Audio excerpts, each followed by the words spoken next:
বন্ধুরা, আশা করি তোমরা সবাই ভালো আছো। বিক্রম 240 ইউটিউব চ্যানেলে তোমাদের সবাই স্বাগতম জানাই। আমরা এই চ্যালেঞ্জের মাধ্যমে এগ্রিকালচার সম্পর্কে আলোচনা করি বলতে আমরা এই কয়েকদিন চালু করেছি।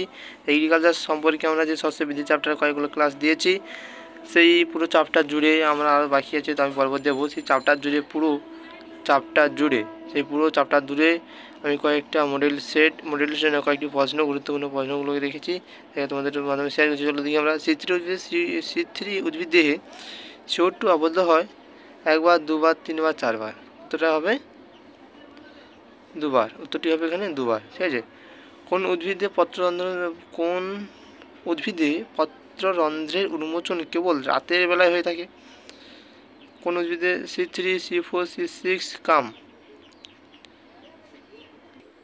সঠিক উত্তরটি হবে আমাদের এখানে কাম, ঠিক আছে। ম্যালিক অ্যাসিড ও কেলভিন চক্র নামে পরিচিত কাম একটি উদ্ভিদ। আমি যখন ক্লাসটা নেব ডিটেলস আলোচনা করব। C3 উদ্ভিদের প্রধান উৎসেচক হবে এখানে রুবিস্কো। নেক্সট, C3, C4 কাম উদ্ভিদের প্রথম উৎপন্ন কার্বনিক পর্ব সাজানো আছে এখানে PGA এখানে পর্ব সাজানো আছে জিনিসগুলোকে।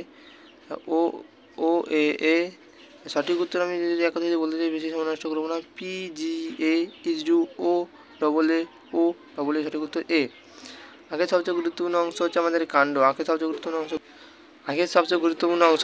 কাণ্ড। টক ও মিষ্টি স্বাদ অনুভূতি হয় কোন উদ্ভিদে? টক ও মিষ্টি স্বাদ অনুভূতি হয় আমাদের কাম উদ্ভিদে। আচ্ছা, পাটের ক্ষেত্রে কি ধরা হবে?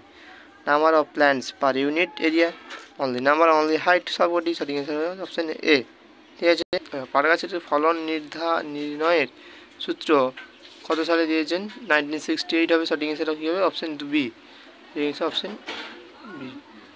তারপর দেখো একটা ম্যাথ আছে, 45 × 45 সেন্টিমিটার দূরত্বে আলু গাছে হেক্টর প্রতি 145টি হেক্টরে এতটি গাছ থাকবে। প্রতি গাছে যদি 4টি আলু ধরে ও প্রতি আলু যদি গড়ে 50 গ্রাম করে হয়, তাহলে এর ফলন কত হবে? সঠিক অ্যান্সার আমাদের এখানে যেটা হবে, এর ফলন কত হবে? এর ফলন হচ্ছে সঠিক অ্যান্সার তাহলে 10 থেকে উত্তরটি হচ্ছে 290 কুইন্টাল। নেক্সট, 25 সেন্টিমিটার × 25 সেন্টিমিটার দূরত্বে ধান গাছের চারা রোপণ করা হলে 3 হেক্টর জমিতে ফলন হবে 280টি। প্রশ্ন ভুল আছে, উত্তর ভুল আছে, বই ভুল আছে, কোনটি না? সঠিক অ্যান্সার হবে উত্তরটি ভুল আছে। সঠিক অ্যান্সার কী হবে এখানে? উত্তরটি ভুল আছে। সঠিক অ্যান্সার উত্তর ভুল আছে, একবার দেখে নিই, দাঁড়াও। ঠিকই আছে, উত্তরটি ভুল হবে আমাদের সঠিক অ্যান্সার। ঠিক আছে, আমাদের আজকের আলোচনা এই পর্যন্তই থাকলো। যদি প্রশ্নগুলো আমরা জানি যে সেমিস্টার 3 অর্থাৎ আমাদের হায়ার সেকেন্ডারি এডুকেশনের ক্লাস 12-এর যে থার্ড সেমিস্টারের কোশ্চেনগুলো খুবই কীভাবে আসবে আমরা জানি না। আর এইখানে যে কোশ্চেনগুলো আছে একটু হার্ড ওয়ার্কিং মনে হতে পারে, একটু অন্য ধরনের, বই থেকে একটু আলাদা, সেইভাবেই প্রশ্নগুলো রেডি করা হয়েছে। যদি ভালো লাগে একটু লাইক, কমেন্ট, শেয়ার, তার সঙ্গে চ্যানেলটি সাবস্ক্রাইব করে রাখলে এই সমস্ত ভিডিও যাবে, গুরুত্বপূর্ণ ভিডিও। এখানে সমস্ত এগ্রিকালচার বিষয়ে এর পরবর্তীকালে আমি ইকোনমিক্স নিয়ে শুধু আলোচনা করবো ভাবছি, কী হয় দেখা যাক। সবাইকে ধন্যবাদ, রাখছি। আশা করি